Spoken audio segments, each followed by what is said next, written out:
In 1919, he hit 29 home runs and was sold to the New York Yankees. A 3-run home run for Buffington. The Yankees now lead it by a score of 3-2. Bill Lee is now going over to a couple of the Yankees, and there they go again. One hits it to deep left. That might send the Yankees to the World Series. Varitek and A-Rod going at it. Roberts is going. Posada's throw. Roberts safe. What can I say? Just tip my hat and call the Yankees my daddies. Welcome to Fanbase, a deep dive into the greatest rivalry in sports, episode 234, which I don't even want to do because the Red Sox. I mean, somebody gave me this statistic. John Senecal, Brian Shackman here. I'm not even going to ask how you are. I'm going to get right into it. Someone told me that as of Monday, the Red Sox are 2-7, that they've never started with that record and ever made the playoffs. Really? In the history of the franchise. That's surprising to me. Now, I'm always blown away by the 162-game season, how for some teams a bad start can be so impactful. I remember the Yankees, didn't they have an atrocious start once in the last 3 or 4 years and they came back from it? Yeah. But very rarely, does it happen? They can get hot. Listen, they can get hot and win 7 straight and no one's talking about it, right? That can happen. There's no doubt about it. And I want to get into my experience on opening day, but first let's do the team update. We're going to talk about my opening day. Then we're going to talk a little bit about some of these big deals that prospects are getting. We'll talk about ABS, and then we'll talk about that 3 home run saving game by that guy for the Angels. We'll get into that. But starting with the baseball, and I talked to so many people both on Friday at opening day and over the weekend who love the Red Sox, which is the team on paper. I was excited because Roman Anthony outside of the last game had a good World Baseball Classic. Contreras and Abreu won the World Baseball Classic. Like, there's a lot to get excited about. Duran looked like he was pretty good too in the World Baseball Classic. So it just felt good. And then the season starts, it's been awful. The pitching staff's technically the worst staff in baseball right now. And I don't know what to make of it. And my only instinct is I go back to Bregman, not for his offense, but is Trevor Story a clubhouse leader? Who? And then Roman Anthony after the game on Sunday finally said something. He finally said, "This is unacceptable. We can't do this." But does he have the credibility in the locker room to say that? And will it make a difference? I have no idea. But what my point is that they don't have leadership. Yep. And I guess even in this era of $500 million contracts, that their maturity and leadership matters. Yeah, I mean, you and I didn't talk one bit about what we were going to talk about as far as the Red Sox, right? And that's exactly what you took the words right out of my mouth. They are missing, and I'll say it, it's Alex Bregman. I mean, if you're going to reference something, you have to reference him because he was the difference from last year to this year. Yeah, they added Ranger Suarez. Yeah, they added some pieces, right? But everybody else is pretty much there, and it's not Alex Bregman, and he is the X factor. I'm telling you right now, you take him out of that, and you take that presence out of the clubhouse, you're not going to have a player like Garrett Crochet lead the team because history says a pitcher doesn't lead the team, right? Usually it doesn't. Usually it's a position player that's mixing and grinding, right? It's not out in the bullpen or whatever. Yeah, right? Unless it's Chris Sale in the playoffs in the dugout. There's very few pitchers totally that can control a team, right? But you're missing that piece of the puzzle, and that's not going to – a Francona's not going to fix that. A Cora's not going to fix that. You need someone in that clubhouse. So I don't know. Maybe it is going to be Roman Anthony that has to step up at 21 years old and but be the guy. Or anyone going to listen? And this is where sort of the Moneyball stuff meets the road is that – I mean, I think that at this point it's fair to say that there are some intangibles that are impactful, and you can have a roster that looks good on paper, but who knows how it's going to execute. Now, listen, they could have a hot week and be back at 500, and this is no big deal. I'm not like throwing in the towel, but I think it is pretty stunning how listless, how lack of fight, because baseball is weird. You've been around it your whole life. Your kids played. You go to so much baseball. You watch it.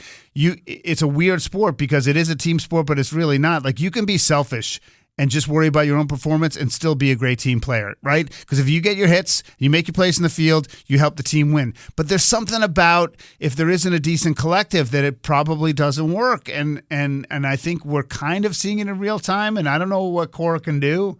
I don't know what it can do. Is there a big thing because there's language barriers or there are cliques within the Latin community and then the Americans? I have no idea. Yeah, well, and you'll never know until afterwards, until some documentary comes out. But the fact of the matter is, Brian, you say after 7 games or 9 games or whatever, let's say basically 10 games into the season, right? You can go on a heater, right? But if you find yourself 5 games out already and you're listening to the Red Sox broadcast, yes, granted, on Easter Sunday, it was a rainy game. But when you can clearly hear "sell the team" chants in the background. Oh, yeah. They're selling the T-shirts, too. Yeah. So, that's not a good dynamic to be starting the season at, regardless. Let's just restate it. They're 5 games out after 9 games. The joke I made on our morning show on WTIC is it's like Tropic Thunder when they were 2 months behind on filming the film 2 days into filming, On the flip side, the Yankees, I mean, you got to be tale of two pleased. teams, right? 7-2, 2-7. So, I mean, the good thing about the Yankees is their pitching has been good. I will say their pitching has been good. The bullpen is still, they're going to have to figure that out. It's not going to live with Jake Bird and Blackburn and even Camilo Duvall. Who knows what he's doing? But the starting pitching has been good. But honestly, as far as other than Ben Rice and Giancarlo Stanton and a little bit of Cody Bellinger, I mean, the Yankees haven't been anything spectacular offensively. The pitching has been anchoring them. I'm not going to say they've been playing easy teams because Seattle's not easy. No. The Marlins are not easy, and San Francisco, yes, they haven't started good, but they're typically a pretty good team, and you're starting the season on the West Coast, right? So the Yankees, yes, encouraging, but the hitting needs to wake up, and the playing needs to be waking up. I mean, let's talk Jazz Chisholm, right? You know how much I love Jazz Chisholm and how he loafed a throw in the 9th inning. He said he needed to get a grip on the ball. All right, I'm calling bullshit on that. Everybody who saw that can call bullshit on that. Own it. You have to own that play. You blew it. You stopped, you signed the ball, you hot dogged it, you looked at your 4 chains around your neck, you blew the play. You have to own that play, all right? You almost lost the game for the Yankees, right? They came back, the bases wound up being loaded. Bednar wound up throwing like 30 pitches when he could have been out of that inning in like 12 pitches or whatever it was. And you do that, and you constantly, that's how you play the game of baseball for the Yankees. How is that acceptable? You talk about clubhouse leadership. I'm sure someone had a talk with him, but he was in the lineup the next day, Brian. He was in the lineup the next day. Now let's talk about the next day. Jose Caballero hits a ground ball back to the pitcher. Loafs it out of the box. Pitcher bobbles the ball. He is out by a step, an inch at first base. If he even remotely runs out of the box, he's bats the base. Changes the whole dynamic of the inning, right? How is that acceptable? It should not be acceptable. Just like Ryan McMahon batting 0-51. I was going to bring him up. Right? Former yard goat. 10 games He's actually into up the to season. 087, by the way. 2 hits, Brian. 2 hits. How is that acceptable as a Yankees third baseman, as a Major League Baseball third baseman, especially the New York Yankees? That's what you're rolling into. Say what you want about his defense. That does not X out the shitty offense. He's terrible. See how John Senecal 10 games he into can the be season. 7-2 and No. still mad Look, about he's something. listening right here. Look. Matt Soroy's our producer. Ryan McMahon, garbage, right? You could bring up George Lombard right now, and he will play the same defense for you, and I guarantee you he'll bat over the 087. Well, it's not hard to hit better than right, McMahon. and you balance out the lineup and get rid of the lefties in it. You could put a cooler with a bat taped to it in there. A mannequin from a store. I love the fact that you can still get ticked off when you're Broken clock is 7-2. right twice a day. Yeah, Ryan yeah. McMahon has only got 2 hits on the season. He's John It's unacceptable. Senecal. Life is so much better when you're miserable. But it's I love it. unacceptable. Ask any Yankee fan. Ask any baseball First fan. of all, no major league team should have a third baseman not producing at that level. Now, question is how long a rope do you give him? Well, but history shows that rope is. I mean, he's not gonna. How much better is he gonna get?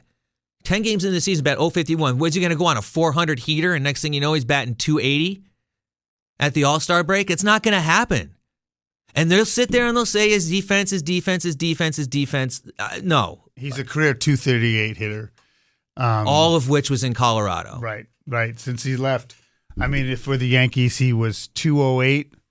Garbage. He batted a total of 214 last year. Garbage. And he's 087 out of the gate. Absolute garbage. Love it. He's John Senecal. I'm Brian Shackman. This is episode 234 of Fanbase, a deep dive into the greatest rivalry in sports.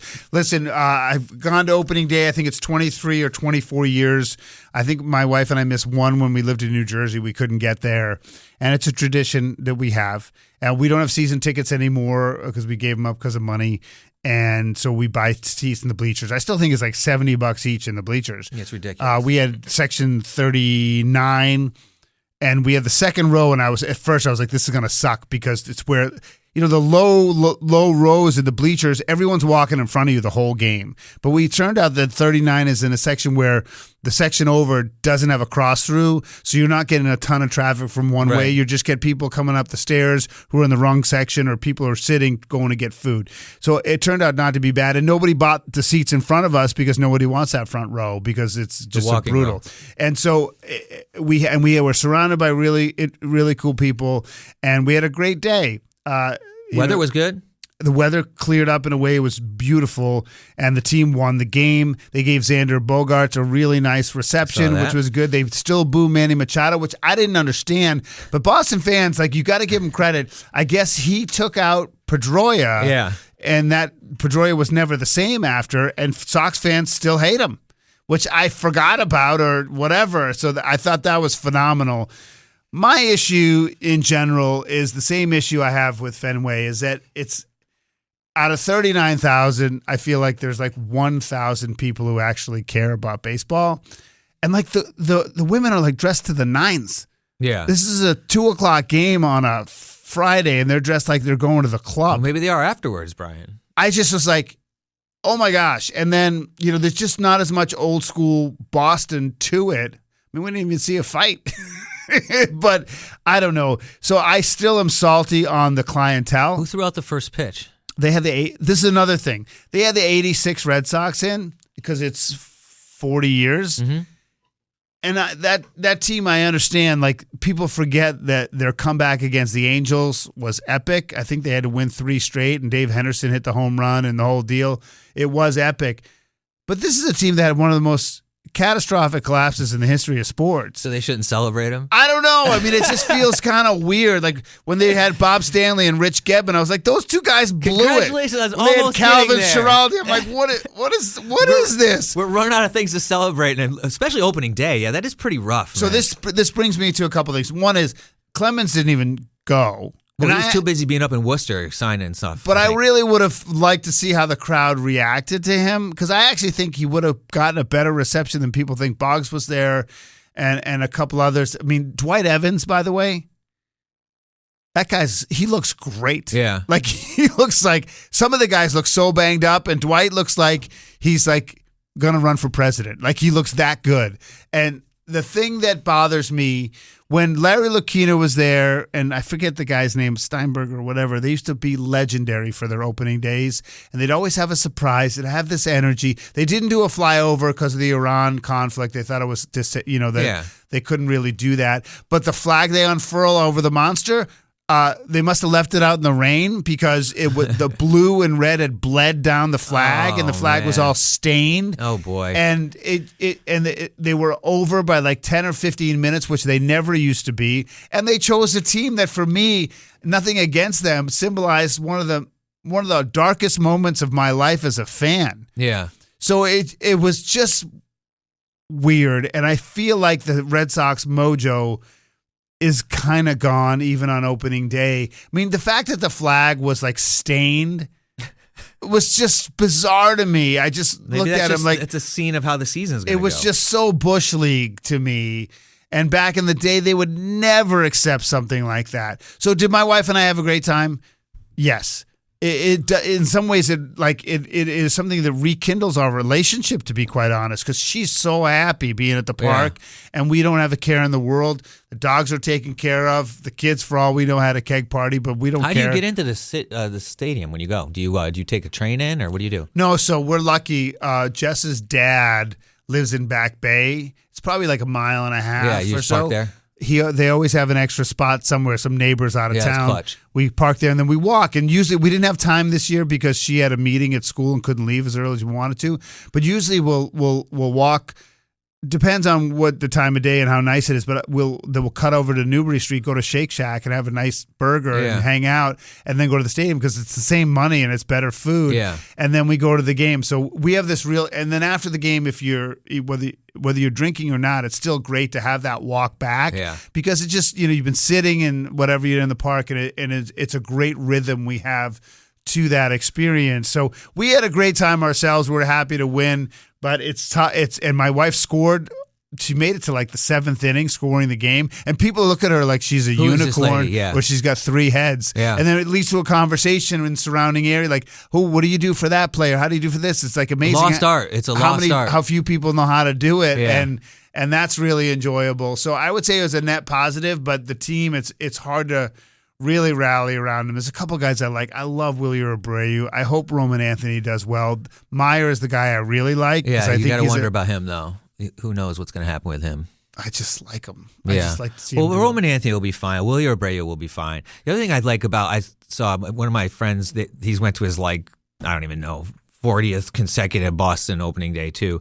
They took their kids, and their kids are younger, and they were showing pictures of them outside afterwards getting the autographs of the players, because they're out in Boggs was out there. And, Oh, no way. Yeah, out back, because a lot of players always go out and sign out back. Duran's famous for doing that and signing. But, Wait, so the 86 players were where the players have their cars? Yeah. Oh, wow. Yeah, so they were back there signing. So that I thought that was pretty cool.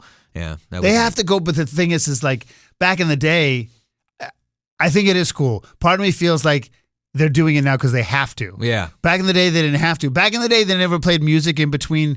They never did anything in between. They just did walk-up music, and that's it. Now they're doing all this hokey stuff because, they have to do it now. It's kind of amazing. So, yeah, I mean, if they signed it, that is really cool. I'm not trying to be negative on it. And I was there at the apex of the history of the franchise, right? I mean, to be there, go to the World Series in 2004 and experience all that stuff, and to see the Ortiz walk-offs, it was a privilege of a lifetime. There's no doubt about it. But it does feel different. Yeah, but you have the right. I mean, you've been to so many of them. You have the right to form an opinion. No, I know. I don't want to be too spoiled. It is a privilege and not a right to get. I mean, I don't see you ever going there with a bag over your head, Brian. I mean, you're a quality enough fan, But you give me a nice $13 beer and a bag of peanuts, I'm happy. You know what I mean? I just like being at the ballpark. Exactly. So are most baseball fans. Hi, he's John Senecal. I'm Brian Shackman. It is episode 234 of Fan Base, a deep dive into the greatest rivalry in sports. Let's give a couple quick hits to things that I know you wanted to touch on. Giving these multi-year deals to guys who don't even really have much of any service time. Yeah. What was the latest one? Was it Pittsburgh? Like, who was the latest? Well, Pittsburgh, they're talking about Connor Griffin. He hasn't officially signed yet. They're rumored that he's going to get like a 9-year, $140 million. The latest big one was a guy, Colt Emerson, who's, again, another shortstop for the Seattle Mariners. And I believe he was something like 8 years, $90-something million or something like that. But, what it is it talks to the teams taking risks on players that, are quality draft picks, high draft picks, but again, haven't played above. I think Colt Emerson has played 5 games above AA, maybe. Connor Griffin has never played above AA. I mean, we saw how he's already debuted in the majors, but a lot of these guys haven't even played in the majors yet. So it's an interesting dynamic that a lot of people will say is happening in Major League Baseball, but it's been around for a little bit. But normally what we had seen is a player like Julio Rodriguez or Bobby Witt Jr., where they've come into the league and been in the league for a year and have dazzled and have signed the big deals, where Bobby Witt was like, I don't know, he signed like an 11-year deal. So they give up a little bit of arbitration but and a little bit of played, right? So, well, Christian Campbell's the best example with the Red Sox, right? Exactly. He got like $60 million and he ended up getting sent down, and he's in the minors now.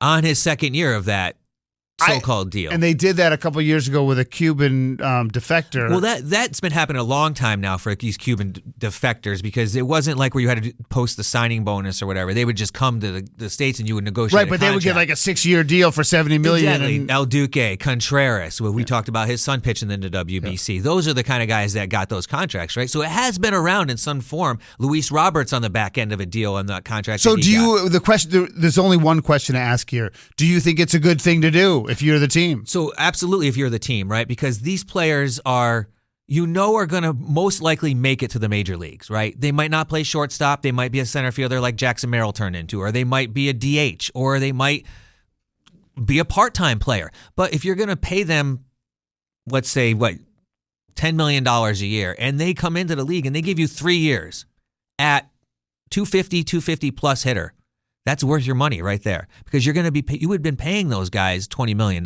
Yeah. So you're getting the money, but the other good thing is they these players like these deals, and it's interesting that these agents are really pushing them too, because obviously I think the agents want the money too, right? They're going to get the guaranteed money right up front. The agents, but the players, it's a huge risk these players are taking because that might be their only contract they get.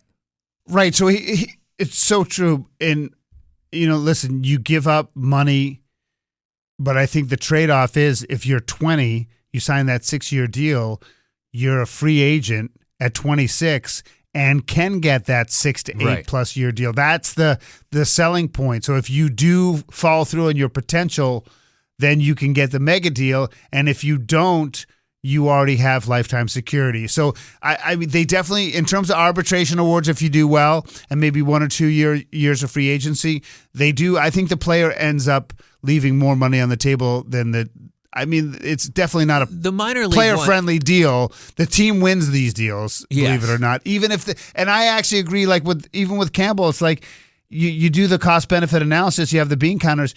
If you do 5 of them, you only need 3 of them to work for it to be worth it. Exactly. You can fail on a couple. I feel like the team wins almost no matter what in the deals. I mean, they might not totally win on like a Bobby Witt deal because it's such a bigger contract, but they already kind of knew what they got with him. And they're not going to give a Bobby Witt deal to a guy that's in AA. It's just not going to happen. Like you're going to get an 8-year, $55 to $75 million deal, right? You're not going to get a $12, $13, $14, $15 million a year deal. It's just not going to happen. Right. So it's.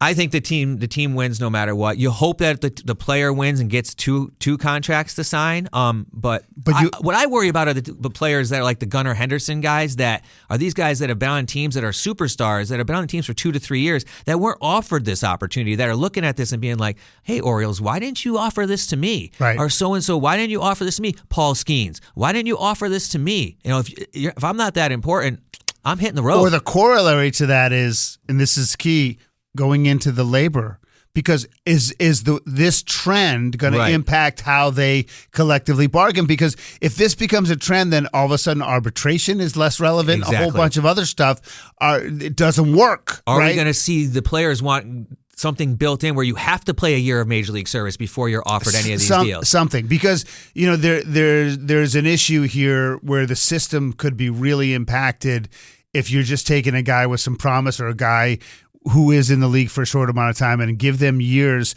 where the player gives up arbitration and then, the team gives up arbitration and the player gives up a year or 2 of free agency. Right. It just messes with the whole system. He's John Senecal. I'm Brian Shackman. This is Fanbase Deep Dive into the greatest rivalry in sports. Quickly here, because we got to run. ABS, how'd you think in the first week? Yeah, so I think it's great. I really do. I love the fact that it has to happen fast. I like that.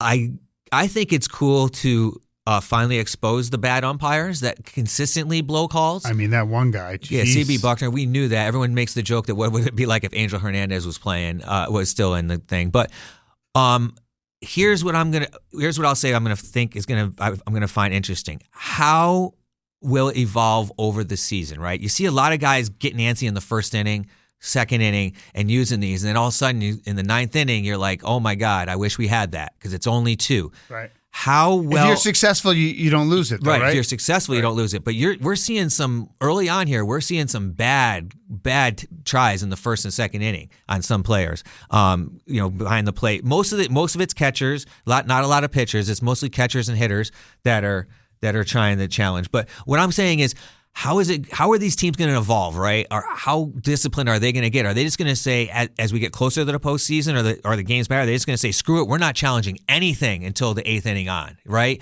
Or we're not even going to think about it till the 7th inning on? Or are they going to say, hey, if it's close, we're confident enough in how we've been disciplined this season? Right. So the systems are going to get better. Like the teams are working on their protocol and how to do it.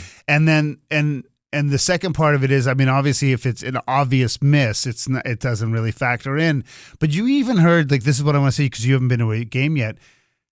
Fans are talking about it, and they're trying to figure out the strategy of it, right? I remember, where we were like, wait, is it like in the NFL? If you challenge successfully, you don't lose a timeout. Blah blah blah. Like they're trying to figure out if it works, do you get to keep it? And people are trying to figure that out in real time.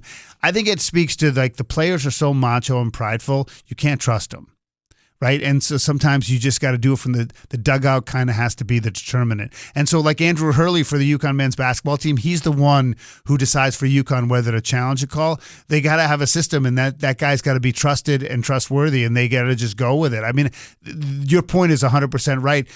The teams and the players are going to figure out what works and what doesn't. But when the games matter more, you wonder if it'll change. Yeah, well, the Brewers, I believe, already tried something right out of the gates where they were hanging like green cards on the side of the dugout, which were basically probability cards saying, based on this pitcher and the data and the count, like if he throws a pitch, the probability that it's going to be off the plate or whatever. So you have a better chance to challenge it if you think it's off, and they would hang a green card or a red card. MLB put a squash on that right away. So teams are already started right away to try to figure this out. But I mean, I think it'll be real interesting because again, this is not something you can wait on. This is something you have to tap and be done right away. It's not like something in the field where you get to watch and get 4 or 5 seconds where you hold your hand up and wait. So right. I think personally, regardless, you're going to see, especially in the postseason, unless there's some sort of rule where you get something, an extra one later in the innings, I think you're going to see teams just flat out not even challenging until later in the game. Interesting. Lastly, we got to run, but that Angels player who saved 3 home runs and then they won 1-0. Unbelievable, right? It's crazy. The fact that it first happened in a game, right, that a player would do that, and then how it factored in the score of the game on top of that. But then it's a player like Joe Adele who's been so hyped since I believe like 2020. He was like the guy, and he slowly has been getting better and better every year. But I think the best thing that came out of that to me, Brian, was watching that and just seeing the joy on his face when he made that third catch.